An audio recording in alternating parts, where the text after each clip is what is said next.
અમેરિકામાં વસેલા અને ડ્રીમ કન્ટ્રીમાં સ્થાયી થવા માંગતા ભારતીયો તથા ખાસ કરીને ગુજરાતીઓ માટે આ ક્ષણે સૌથી મોટા અને આંચકાજનક સમાચાર સામે આવી રહ્યા છે. માત્ર 48 કલાકના ટૂંકા ગાળામાં અમેરિકાની ઇમિગ્રેશન એજન્સીએ એક પછી એક ચાર ગુજરાતીઓને કસ્ટડીમાં લઈને જેલના સળિયા પાછળ ધકેલી દીધા છે. ફેક રોબરીના માસ્ટર પ્લાનથી લઈને ગેરકાયદેસર રોકાણ સુધીના ખેલ પર હવે અમેરિકન સરકારનો આકરો પંજો વાગ્યો છે. ત્યારે શું આ તમામ ગુજરાતીઓને સીધા ભારત ડિપોર્ટ કરી દેવાશે? અમેરિકામાં વસતા દસ્તાવેજ વગરના એટલે કે અનડોક્યુમેન્ટેડ ગુજરાતીઓ માટે અત્યારે અત્યંત કટોકટી, ગંભીર અને ભારે ચિંતાજનક સ્થિતિ નિર્માણ પામી છે. કારણ કે અમેરિકન ઇમિગ્રેશન વિભાગ એટલે કે આઈસ દ્વારા ગેરકાયદેસર રીતે રહેતા વિદેશી નાગરિકો સામેની ધરપકડ અને તપાસની કાર્યવાહી અભૂતપૂર્વ રીતે આકરી અને ઝડપી બનાવી દેવામાં આવી છે. તાજેતરમાં જ અમેરિકામાંથી સામે આવેલી સત્તાવાર અને ચોંકાવનારી વિગતો અનુસાર માત્ર 2 જ દિવસના ટૂંકા ગાળામાં ચાર ગુજરાતીઓની ઇમિગ્રેશનના ગંભીર કેસોમાં અટકાયત કરવામાં આવી છે. જેમાં 26 વર્ષના સચિન પટેલ, 21 વર્ષના આર્યન પટેલ, 51 વર્ષના જગદીશ પટેલ અને 25 વર્ષની રવીના પટેલનો સમાવેશ થાય છે. આ ચારેય ગુજરાતીઓને હાલના તબક્કે ઇન્ડિયાના રાજ્યની ક્લે કાઉન્ટીમાં આવેલી આઈસની હાઈ સિક્યોરિટી ડિટેન્શન ફેસિલિટી એટલે કે જેલમાં બંધ રાખવામાં આવ્યા છે, જ્યાં તેમની કડક પૂછપરછ સાથે કાનૂની કાર્યવાહી ચલાવવામાં આવી રહી છે. પકડાયેલા આ 4 ગુજરાતીઓ પૈકી 25 વર્ષની રવીના પટેલનો કિસ્સો સમગ્ર અમેરિકા અને ભારતમાં ભારે સનસનાટી અને ચર્ચાનો વિષય બન્યો છે. કારણ કે તેનું નામ વર્ષ 2024માં શિકાગોમાં સામે આવેલા એક અત્યંત ચર્ચિત, હાઈ પ્રોફાઇલ અને કાયદાકીય રીતે ગંભીર એવા યુ વિઝા કૌભાંડ અને નકલી લૂંટના કેસ સાથે સીધી રીતે જોડાયેલું છે. વિસ્કોન્સિનમાં રહેતી રવીના પટેલે અમેરિકામાં કાયદેસર રીતે કાયમી વસવાટ કરવા કે ગ્રીન કાર્ડ મેળવવાના ટૂંકા રસ્તા તરીકે વપરાતા યુ વિઝા મેળવવા માટે પાર્થ નાઈ નામના એક શખ્સને ભારે રકમની ચૂકવણી કરીને પોતાની જ સાથે નકલી લૂંટ એટલે કે ફેક રોબરીનું આખું કાવતરું ઘડી કાઢ્યું હતું, જેથી તે પોલીસ રેકોર્ડ પર પોતાની જાતને ક્રાઇમની વિક્ટીમ એટલે કે એક ગંભીર ગુનાની પીડિત દર્શાવીને અમેરિકન સરકાર પાસે ખાસ યુ વિઝા મેળવવાનો દાવો કરી શકે. પરંતુ અમેરિકાની ચપળ તપાસ એજન્સીઓએ આ સમગ્ર કાવતરાનો પર્દાફાશ કરી નાખ્યો હતો અને તે મામલે પાર્થ નાઈ તથા રવીના પટેલ સહિત કુલ 4 જેટલા લોકો સામે ગુનાહિત કાવતરાની સંગીન ફરિયાદો નોંધાઈ હતી. હવે રવીના પટેલને અમેરિકામાંથી કાયમ માટે દેશ નિકાલ એટલે કે ડિપોર્ટ કરવાના ચોક્કસ હેતુથી જ ઇમિગ્રેશન અધિકારીઓ દ્વારા આ ખાસ અટકાયત કરવામાં આવી હોવાની પૂરેપૂરી સંભાવનાઓ સેવાઈ રહી છે. વિઝા મેળવવા માટે ફેક રોબરીનો શોર્ટકટ અપનાવવાની આ ખતરનાક રમત હવે ગુજરાતીઓ માટે ભારે પડી રહી છે. કારણ કે તાજેતરમાં જ બોસ્ટનની ફેડરલ કોર્ટે પણ આવી જ રીતે નકલી લૂંટનું નાટક ઊભું કરીને વિઝા મેળવવાનો પ્રયાસ કરનાર મિતુલ પટેલ નામના અન્ય એક ગુજરાતીને પણ કોઈ પણ જાતની દયા રાખ્યા વિના તરત જ ભારત ડિપોર્ટ કરી દેવાનો અત્યંત કડક અને આકરો આદેશ જારી કરી દીધો છે.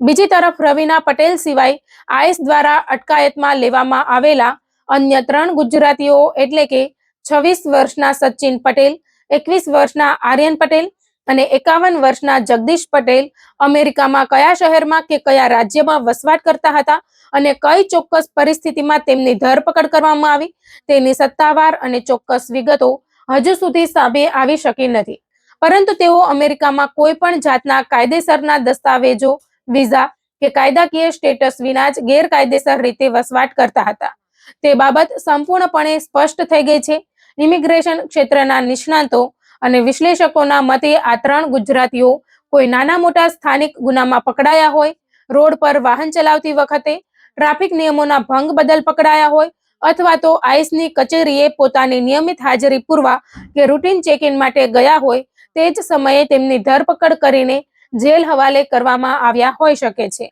આ 4 ગુજરાતીઓને ઇન્ડિયાના રાજ્યની ક્લે કાઉન્ટી જેલમાં જ રાખવામાં આવ્યા હોવાથી અમેરિકન તજજ્ઞો દ્વારા એવો મજબૂત અંદાજ લગાવવામાં આવી રહ્યો છે કે આ 4 લોકો શિકાગો કે તેની આજુબાજુના વિસ્તારોમાં જ ક્યાંક રહેતા હશે. કારણ કે શિકાગો એરિયાનો ઇન્ડિયાનાની આ ક્લે કાઉન્ટી જેલ સાથે જૂનો અને ખૂબ મોટો સંબંધ રહ્યો છે. અગાઉ બનેલી ઘટનાઓ પર નજર કરીએ તો થોડા દિવસો પહેલા જ શિકાગોના ઓહેયર આંતરરાષ્ટ્રીય એરપોર્ટ પરથી ઇમિગ્રેશન વિભાગ દ્વારા પકડવામાં આવેલા એક ગુજરાતી યુવકને પણ આજ ક્લે કાઉન્ટી જેલમાં મોકલી આપવામાં આવ્યો હતો અને આશરે એકાદ મહિના પહેલા શિકાગો સ્થિત આઈસની ઓફિસમાં પોતાની રૂટીન હાજરી આપવા માટે ગયેલા એક ગુજરાતી પિતા અને પુત્રની પણ અધિકારીઓ દ્વારા અચાનક અટકાયત કરીને આજ જેલમાં મોકલી દેવાયા હોવાની વ્યાપક ચર્ચાઓ જાગી હતી. વર્તમાન સમયમાં સમગ્ર અમેરિકામાં આઈસ અને સ્થાનિક રાજ્ય પોલીસ દ્વારા સંયુક્ત રીતે ઓપરેશનો ચલાવવામાં આવી રહ્યા છે, જ્યાં સ્થાનિક પોલીસ દ્વારા ટ્રાફિક ચેકિંગ દરમિયાન કે કોઈ સામાન્ય કાયદાકીય તપાસ વખતે કોઈ વિદેશી નાગરિકને અટકાવવામાં આવે છે ત્યારે સૌથી પહેલા સિસ્ટમમાં તેનું ઇમિગ્રેશન સ્ટેટસ ચેક કરવામાં આવે છે અને જો તે વ્યક્તિ અનડોક્યુમેન્ટેડ એટલે કે દસ્તાવેજ વગરનો માલુમ પડે તો તેને ક્ષણનો પણ વિલંબ કર્યા વિના તરત જ આઈસની કસ્ટડીમાં સોંપી દેવામાં આવે છે.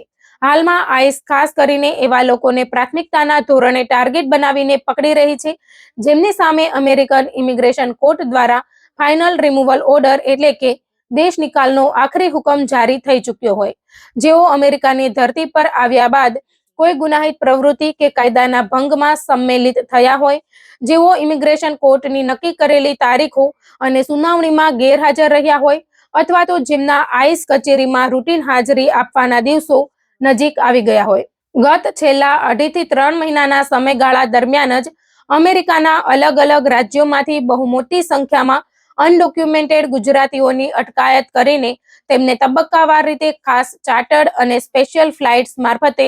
ભારત પરત મોકલી દેવામાં આવ્યા છે. આ સમગ્ર ડિપોર્ટેશન અભિયાનમાં સૌથી વધુ દિલચસ્પ અને ચોંકાવનારી વાત એ સામે આવી છે કે ભારત પાછા મોકલાયેલા ગુજરાતીઓમાં મોટા ભાગના એવા યુવાનો અને પરિવારો છે જેઓ માંડ 2 થી 5 વર્ષ કે તેથી પણ ઓછા સમયથી અમેરિકામાં વસવાટ કરતા હતા અને હજુ સુધી પોતાની રોજીરોટી કે સ્થિતિ મજબૂત કરી શક્યા નહોતા. ઘરના મુખ્ય કમાઉ સભ્યની અચાનક ધરપકડ થઈ જતા અને તેને ડિપોર્ટ કરી દેવાતા આખા ને આખા પરિવારોને પોતાના તમામ સ્વપ્નાઓ રોળીને ભારે હૈયે ભારત પાછા ફરવાની નોબત આવી છે. અમેરિકા જવા માટે એજન્ટોને 60 થી 80 લાખ રૂપિયા કે તેથી પણ વધુ રકમ ચૂકવવા માટે પોતાની મોંઘી જમીનો વેચીને, ઘરના દાગીના ગીરવે મૂકીને કે અત્યંત ભારે વ્યાજે દેવું કરીને અમેરિકા પહોંચેલા આ ગુજરાતીઓ જ્યારે 2-3 વર્ષ જેવા ગણતરીના સમયમાં જ કાયદાના શિકાર બનીને ખાલી હાથે અને માથે કરોડોનું દેવું લઈને ભારત પરત ફરી રહ્યા છે